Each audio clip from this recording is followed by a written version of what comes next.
Bonjour, je suis Anne-Valérie Raucourt. Je suis très heureuse de contribuer à ce projet et chanceuse d'avoir cette opportunité de vous parler de ma grand-mère. Ma grand-mère Suzanne. Ma grand-mère Suzanne née en 1917. Est-ce que c'est pas incroyable, à la fin de la Première Guerre mondiale? Elle m'en a raconté des histoires des bombardements sur la ville de Nantes. La ville de Nantes où elle a passé toute sa vie. Le plus loin qu'elle soit allée dans sa vie, c'était en Suisse. Une folle aventure, m'avait-elle raconté. Et moi-même, je suis née à Nantes, j'y suis restée jusqu'à ma classe prépa. Et j'ai des centaines de souvenirs avec ma grand-mère. Je vais vous partager un souvenir en particulier, un souvenir qui m'émeut. Quand je rentrais de l'école, quand j'étais en âge de rentrer toute seule de l'école, je passais devant l'immeuble de ma grand-mère. Elle habitait au deuxième étage d'un immeuble sur une avenue avec un grand trottoir. Elle savait que j'allais passer devant chez elle vers 17h06, 17h07 si j'avais pas bavardé à la sortie de l'école. Et de temps en temps, elle me faisait une surprise. Elle était là, elle avait ouvert sa fenêtre et elle avait créé un système assez génial avec un petit panier avec son anse. Elle avait accroché une ficelle de laine à ce panier qui était enroulée autour d'une grosse bobine. Et elle déroulait le panier pour qu'il aille jusqu'au niveau de la rue. Juste au moment où j'allais passer, alors je la voyais, je faisais celle qui n'avait pas vu, je la voyais. Et dans le panier, elle mettait des petits bonbons. Et parfois, il y avait même une pièce d'1 franc. C'était extraordinaire, c'était l'époque des francs, bien entendu. Et j'ai plein de souvenirs comme ça. Tous les mercredis, j'allais déjeuner chez elle. Et ma grand-mère, elle était joyeuse, elle était joueuse, on jouait énormément, elle était facétieuse. Elle était très déterminée derrière son air réservé. Elle était super indépendante, tout en ayant l'air très soumise. C'était une sacrée femme. Et j'en parle au passé parce que elle a choisi de partir, et j'ai la conviction qu'elle a choisi de partir au tout début du premier confinement, en mars 2020. 2 mois avant, elle avait eu 103 ans. 103 ans, est-ce que c'est pas extraordinaire? Il paraît que je ressemble énormément. Alors je vais partager ici la dernière photo que j'ai avec elle. Est-ce que c'est vrai qu'on se ressemble? Il paraît que oui. En tout cas, j'aime le croire. Et elle m'a laissé une phrase.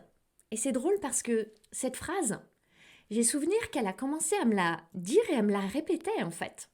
Quand j'allais la voir, alors, j'habitais à partir de mes... Après ma classe prépa, à partir de mes 18 ans, j'ai habité à Paris. Et à chaque fois que je revenais à Nantes, j'allais la voir. Et cette phrase, je m'en souviens qu'elle me l'a dite à partir de mes 35-40 ans peut-être.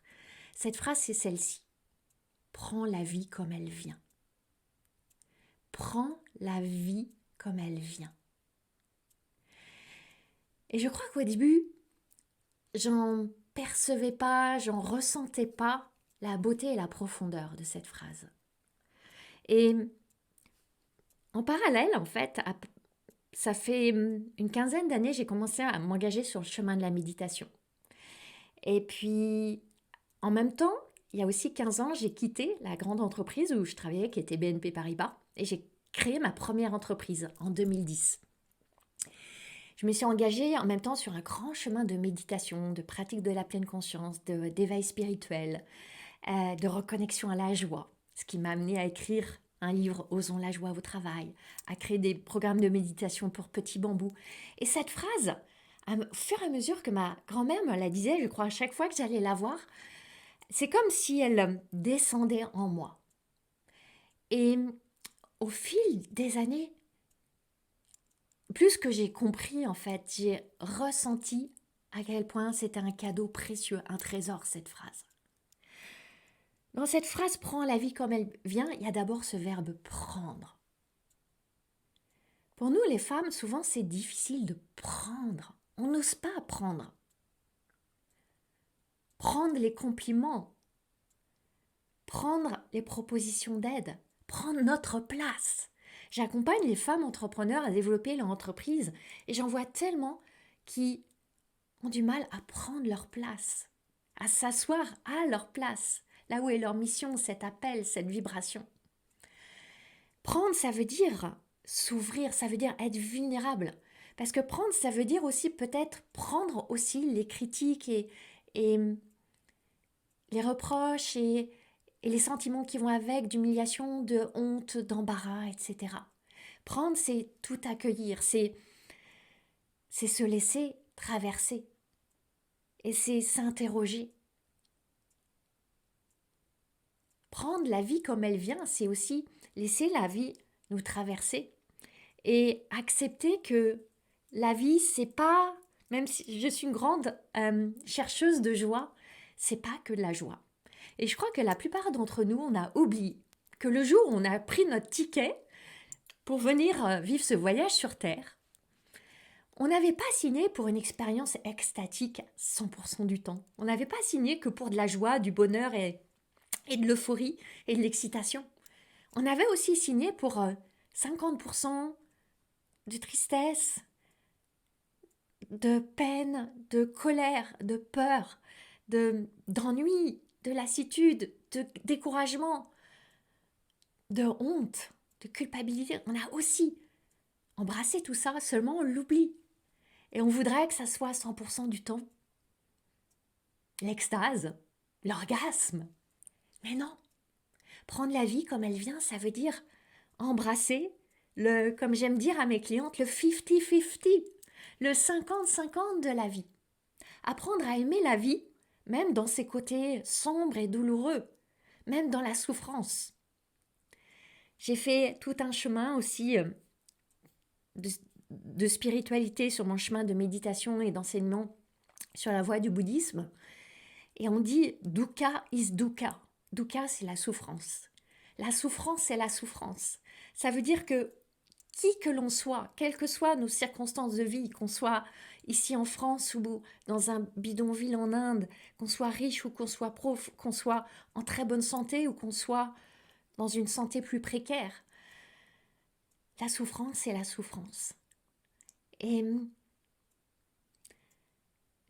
c'est assumer que on a chacune notre chemin où on navigue du mieux qu'on peut sur cette vie. Et comme j'accompagne des femmes entrepreneurs, je vois les défis qu'il y a chez les femmes entrepreneurs. J'aime dire que pour moi, il y a 2 chemins de développement personnel où on vit avec plus d'intensité, plus de difficultés, mais aussi plus de joie agréable, d'émotions agréables, intenses. C'est être entrepreneur et c'est être en couple. Je crois que c'est les 2 défis de nos vies qui nous challengent le plus. Et j'aurais envie de recommander à quiconque d'être entrepreneur, ne serait-ce que 6 mois, 1 an, pour goûter au chemin de développement personnel que c'est. Au chemin de connaissance de soi, au chemin d'apprentissage, de composer avec nos émotions, avec nos imperfections, avec qui on est, apprendre à s'aimer. Apprendre à s'aimer. Prendre la vie comme elle vient, c'est aimer la vie quoi qu'il advienne. Et il y a un mantra qui est « Tout ce qui m'arrive est la meilleure chose possible qui puisse m'arriver ». Et quand j'ai des épreuves, quand il y a des gros défis dans ma vie, j'aime me rappeler que la vie m'aime, que la vie me soutient, que si la vie m'amène ça, c'est d'abord que je suis en mesure de le vivre, que j'ai toutes les ressources, que je suis là pour vivre ça. Et que peut-être même que c'est pour mon plus grand bien, que ça va ouvrir la porte à quelque chose de plus beau, de plus jubilatoire, de plus expansif. Pour moi, pour mes proches, pour mes clientes, pour le monde. Parce que tout ce qu'on vit, je le crois aussi, c'est parce qu'on a cette capacité à enclencher un effet d'onde pour le monde. Alors, le message que j'ai pour toi, c'est celui que m'a offert ma grand-mère. Prends la vie comme elle vient. Comment est-ce que ce serait pour toi si tu prenais la vie comme elle vient ? Avec tout ce qu'elle t'amène. Parfois des cadeaux bizarrement emballés. T'as pas envie de les ouvrir, ils sont là comme même sur ton chemin. Et si tu prenais ça comme ça vient, qu'est-ce que ça changerait pour toi ? Comment serait ta vie ?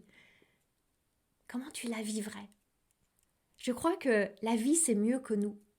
Ce dont on a besoin, ce qui est juste pour nous, ce qui va nous permettre de vivre tout ce qu'on est venu vivre ici. Alors, est-ce que tu es prête à prendre la vie comme elle vient ? Te déposer dans ses bras, te laisser bercer par elle, peut-être même danser avec elle. Et pour moi, ça veut dire aussi décider. Décider de la vivre vraiment. Décider de la vivre pleinement, décider de la vivre intensément. Parce que la vie, tu sais quoi? C'est maintenant. Maintenant, c'est cet instant. Alors, prends la vie comme elle vient.